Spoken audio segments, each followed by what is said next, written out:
The veteran slowly raised his helmet, but the enemy ignored him, and even let out a faint smirk. When no gunshot came, the two men decided to move to a new position, unaware that the enemy had been waiting for this moment all along.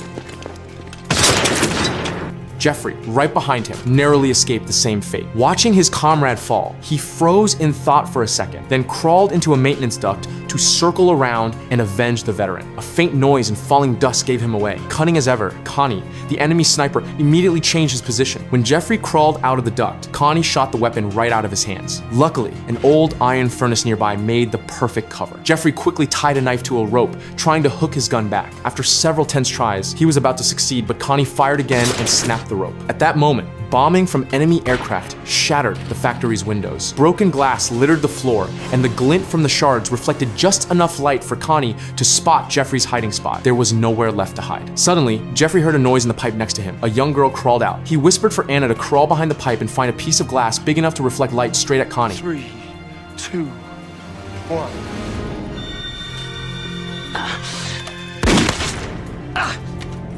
He raced upstairs to where the enemy should have been, only to find a dummy left behind. Realizing he'd been tricked, he turned to retreat, but noticed a still warm cigarette butt on the floor. He knew then his enemy was still close by and could strike at any moment. Neither side dared make the first move. Meanwhile, enemy planes began another wave of bombing. One of Jeffrey's teammates panicked and bolted out, despite Jeffrey's desperate shouts to stay hidden. Jeffrey used the dust and debris from the airstrikes to slip away. He hid himself among a pile of corpses, waiting for his prey to show up. He kept watch all night, fighting off sleep, but when exhaustion finally won, he not only missed the best chance to kill Connie, he also exposed his own position, and was about to pull the trigger when a looting German soldier stumbled between them.